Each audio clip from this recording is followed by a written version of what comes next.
జిల్లా కోహెడలో అతిపెద్ద fruit market కు ఇవాళ సీఎం రేవంత్ రెడ్డి శంకుస్థాపన చేయబోతున్నారు. 1091 కోట్ల అంచనా వ్యయంతో 179 ఎకరాల్లో దేశంలోనే అతిపెద్ద అంతర్జాతీయ పండ్ల మార్కెట్ ను నిర్మించబోతోంది ప్రభుత్వం. ఏఐ సేవలు, కోల్డ్ స్టోరేజ్లు, కస్టమ్స్ కేంద్రం, ప్రతిభా సౌధం టవర్, హెలీప్యాడ్లతో ఈ మార్కెట్ ను నిర్మించబోతున్నారు. మొత్తం 3 దశల్లో సాగే ఈ ప్రాజెక్టు తొలి దశను ఈ ఏడాది డిసెంబర్ 9లోగా పూర్తి చేసి రైతులకు అందుబాటులోకి తీసుకురావాలని ప్రభుత్వం నిర్ణయించింది. రంగారెడ్డి జిల్లా అబ్దుల్లాపూర్ మండలం కోహెడ పరిధిలో ఔటర్ రింగ్ రోడ్ సమీపంలో 179 ఎకరాల భారీ విస్తీర్ణంలో ఈ అత్యాధునిక మార్కెట్ను ఏర్పాటు చేయబోతున్నారు. ఈ మార్కెట్ కోసం 2021లోనే భూ కేటాయింపులు జరిగినప్పటికీ పలు కారణాల వల్ల పనులు ఆలస్యమవుతూ వచ్చాయి. దీంతో ప్రస్తుత ప్రభుత్వం పాత స్థలాన్ని మార్చి ఓఆర్ఆర్కు సమీపంలో అనుకూలమైన 179 ఎకరాలను ఎంపిక చేసింది. రాష్ట్రంలో ప్రస్తుతం ఏటా 4.65 లక్షల టన్నుల ఉన్న పండ్ల క్రయ విక్రయాలను రాబోయే 2047 నాటికి 13.61 లక్షల టన్నులకు పెంచాలనే దీర్ఘకాలిక ప్రణాళికతో ఈ మార్కెట్ను డిజైన్ చేశారు.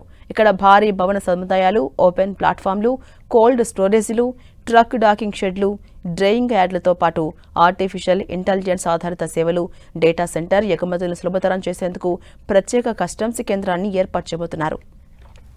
ఇక విదేశీ పండ్ల నిల్వ, క్రయ విక్రయాల కోసం ఫారిన్ ఫ్లాగ్షిప్ పెవిలియన్ పేరిట 3 భారీ షెడ్లు నిర్మించబోతున్నారు. అలాగే పండ్లు, పూలు, డ్రై ఫ్రూట్స్, పాడి, మాంసం ఉత్పత్తుల ప్రాథమిక శుద్ధి కోసం irradiation, vapour heat, hot water treatment వంటి అంతర్జాతీయ స్థాయి ప్రాసెసింగ్ సేవలు ఇక్కడ అందుబాటులోకి రాబోతున్నాయి. మార్కెట్ కోసం కేటాయించిన మొత్తం 189 ఎకరాల్లో సమీపంలోని దేవాలయ అభివృద్ధి కోసం 10 ఎకరాలు మినహాయించి మిగిలిన 179 ఎకరాల్లో అన్ని వసతులను కల్పిస్తున్నారు. అందులో 6 భారీ వేలంపాటల ప్లాట్ఫామ్లు, కిసాన్ రీటైల్ మార్కెట్, హోల్సేల్ పండ్ల దుకాణాలు, 2 శీతల గిడ్డంగులు, రైతులు, హమాలీల విశ్రాంతి గదులు, పోలీస్ అవుట్పోస్ట్, అగ్నిమాపక కేంద్రం, పాలిక్లినిక్, విద్యుత్ సబ్స్టేషన్, 2 పెట్రోల్ బంకులు, 4 ఈవీ ఛార్జింగ్ స్టేషన్స్ నిర్మిస్తారు.